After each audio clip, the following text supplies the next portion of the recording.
కేసీఆర్ గారి ప్రభుత్వం ఉన్నప్పుడు ఆనాడు ఎలక్షన్ కమిషన్ ఎలక్షన్ కోడ్ ఉన్నప్పుడు మేడిగడ్డలో ఒక సంఘటన జరిగింది. మేమేం దాయలేదే, వెంటనే పత్రికల్లో వచ్చింది, మేమందరం కూడా, మీరు చూశారు, మేము కూడా చూసినాం. ఆ తర్వాత ప్రతిపక్ష నాయకులు, మేమేం గోప్యత మెయింటైన్ చేయలేదు, జరిగింది ప్రమాదం అని చెప్పాం. అప్పుడు ఎలక్షన్ కోడ్ ఉండే, ఎలక్షన్ కమిషన్ కంట్రోల్లో ఉండే, వాళ్ళు బాధ్యత తీసుకున్నారు, అధికారులు చూశారు, వెంటనే ఏజెన్సీ కూడా స్పందించింది, ఎల్ఎన్టీ ముందుకొచ్చింది. అధికారికంగా అదే రోజు రాత్రి ఘటన జరిగిన కొన్ని గంటల్లోనే ఎల్ఎన్టీ స్టేట్మెంట్ ఇచ్చింది. ఏమని?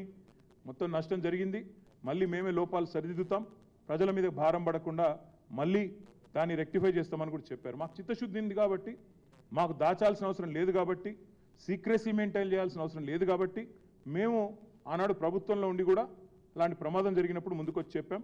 గంటల్లోనే వివరాలు బయటకు వచ్చినాయి. కానీ ఈరోజు ఈ ప్రభుత్వం మరి ఎందుకు సుంకిశాల ఘటనను బయటికి రాకుండా వారం రోజులు తొక్కిపెట్టింది? ఈ విషయం బయటికి చెప్పాలి. ముఖ్యమంత్రి హైదరాబాద్లో ఉన్నాడు ఈ ఘటన జరిగినప్పుడు. He was in Hyderabad, he was in Telangana. కానీ ఘటన జరిగిన తర్వాత కూడా 24 గంటల తర్వాత ముఖ్యమంత్రి గారు బలాదూర్ అని చెప్పి ఆయనతో అమెరికా విమానం ఎక్కి వెళ్ళిపోయాడు. అంటే కనీసం పర్యవేక్షణ లేదు, రిపోర్టు లేదు, చూసింది లేదు. పోనీ అక్కడ ఘటనా స్థలానికి పోవడం కాదు, ఇక్కడన్నా కనీసం రివ్యూ చేశారా? కనీసం ప్రజల దృష్టికి తెచ్చారా? ఇదేనా ఒక ప్రభుత్వం వ్యవహరించాల్సిన తీరు? అందుకే మేము డిమాండ్ చేసేది, మరి మీకు చిత్తశుద్ధి ఉంటే ఈ ప్రభుత్వానికి, ఏ ఏజెన్సీ అయితే ఈ పనులు చేస్తూ ఉందో, ఏ ఏజెన్సీ అయితే ఈ పనులు చేస్తుందో వెంటనే ఆ ఏజెన్సీని బ్లాక్ లిస్ట్లో పెట్టండి. మీకు చిత్తశుద్ధి ఉంటే ఈ ప్రభుత్వానికి, వీఆర్ డిమాండింగ్, వెంటనే బ్లాక్ లిస్ట్లో పెట్టండి. వాళ్ళు మళ్ళీ ఒక వర్క్ కూడా ఈ రాష్ట్రంలో చేయడానికి వీలు లేకుండా ఏ డిపార్ట్మెంట్ అయినా, ఇంజనీరింగ్ డిపార్ట్మెంట్ కఠినమైన చర్యలు తీసుకోవాలని చెప్పి మేము డిమాండ్ చేస్తూ ఉన్నాం. ఇవాళ ఉప ముఖ్యమంత్రి గారు ఏదో పోతున్నారు సైట్కి అని చెప్పారు. నేను ఉప ముఖ్యమంత్రి గారిని డిమాండ్ చేస్తూ ఉన్నా, ఎంతసేపు వేరే వాళ్ళ మీద నిందలు మోపి తప్పించుకుంటామంటే కుదరదు. మీ ప్రభుత్వానికి చిత్తశుద్ధి ఉంటే 9 నెలలు ఈ ప్రాజెక్ట్ని ఎందుకు పక్కకు వారేసిండ్రు? ఎందుకు ప్రమాదం జరిగితే వారం రోజులు దాచిపెట్టినరు? ఎందుకు సోషల్ మీడియా ద్వారా బయటకు వచ్చిన తర్వాత ఎందుకు మీ ప్రభుత్వం ఇవాళ దిద్దుబాటు చర్యల్లో భాగంగా కేసీఆర్ ప్రభుత్వం మీద నిందలేస్తున్నదో చెప్పాలి. నిజంగానే ముఖ్యమంత్రికి తెలియకపోతే అది కూడా చెప్తా ఉన్నాను. నిజంగానే ముఖ్యమంత్రికి తెలియదు ఈ రోజు వరకు అనుకుంటే, నిన్నటిదాకా సోషల్ మీడియాలో వచ్చేదాకా అనుకుంటే, మరి ఈయనకు పరిపాలన మీద పట్టుందా? ఆయన డిపార్ట్మెంట్లో తాను పరిపాలిస్తున్న రాష్ట్రంలో ఇంత పెద్ద సంఘటన జరిగితే ముఖ్యమంత్రికి తెలియదు అని కనుక ఉప ముఖ్యమంత్రి చెప్తే అంతకంటే సిగ్గుచేటు ఉంటుందా? ఆలోచించండి. ఒకవేళ తెలిసి కూడా 24 గంటలు సమీక్ష చేయకుండా, పట్టించుకోకుండా ముఖ్యమంత్రి విమానం ఎక్కి వెళ్ళిపోయిందంటే అంతకంటే బాధ్యతారాహిత్యం ఉంటుందని నేను అడుగుతా ఉన్నాను. ఈ ప్రాజెక్టు పనుల్లో పర్యవేక్షణ వైఫల్యం, జవాబుదారితనం లేకపోవడం, మళ్ళీ మీదికెళ్ళి మా మీద దాడి, చిల్లర దాడి, చిల్లర విమర్శలు, లేకి మాటలు.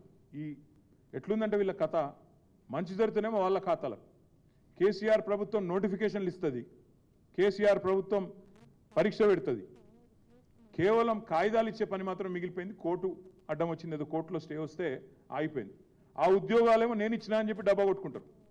మేము ఇచ్చిన ఉద్యోగాలను బడ్జెట్లో స్పీచ్లు కొడతారు. కానీ ఈ ప్రాజెక్టు మాత్రం ఇవాళ ఏదో చిన్న సంఘటన జరిగింది, ప్రాజెక్టులో జరుగుతుంటాయి. కానీ పర్యవేక్షించాల్సింది, మానిటర్ చేయాల్సింది, బాధ్యులుగా చర్యలు తీసుకోవాల్సిన ప్రభుత్వం మళ్ళీ 9 నెలల కింద 10 నెలల కింద ఉండే ప్రభుత్వాన్ని నిందించి బాధ్యత నుంచి తప్పించుకునే ప్రయత్నం ఏదైతే చేస్తూ ఉందో ఇది సిగ్గుచేటు. ఉప ముఖ్యమంత్రి గారు కూడా నేను డిమాండ్ చేస్తూ ఉన్నా, మీరు వెంటనే చర్య తీసుకోండి. మీకు చిత్తశుద్ధి ఉంటే మళ్ళీ అడుగుతా ఉన్నా, ఏ ఏజెన్సీ అయితే ఈ పనులు చేస్తుందో వెంటనే ఈరోజే ఉప ముఖ్యమంత్రి గారు మీరు ప్రకటించండి, సుంకిశాలలో ఈ ఏజెన్సీని బ్లాక్ లిస్ట్ చేస్తున్నాం. ఇంకో డిపార్ట్మెంట్లో ఎంక్వైరీ అన్నారు, నో. కాళేశ్వరంలో జరిగితే, మేడిగడ్డ జరిగితే ఎన్డీఎస్ఏ వస్తుంది, ఆగమేఘాల మీద కేంద్ర సంస్థలన్నీ ఉరికొస్తాయి. మరి ఇక్కడ ఎందుకు రావట్లేదండి? ఇది కాంగ్రెసు పైన ఉన్న వాళ్ళు, ఢిల్లీలో ఉండే బీజేపీ ప్రభుత్వం కుమ్మక్కని మేము అనుకోవడానికి వీల్లేదా? మేడిగడ్డలో మాత్రం ఆగమేఘాల మీద 24 గంటల్లో ఎన్డీఎస్ఏ వస్తుంది, 48 గంటల్లో రిపోర్ట్ వస్తుంది. ఆగమాగం ఏదో జరిగిపోయింది, ఏమో అయిపోయింది అని వాళ్ళు వీళ్ళు కూడబలుక్కొని మాట్లాడతారు. ఇవాళ ఎందుకంటే ఒక్క బీజేపీ నాయకుడు మాట్లాడతలేడు? ఎందుకు ఒక్క కేంద్ర సంస్థ ముందుకు వస్తలేదు ఎంక్వైరీకి? తప్పకుండా ఇది ప్రజలు ఆలోచించాలి.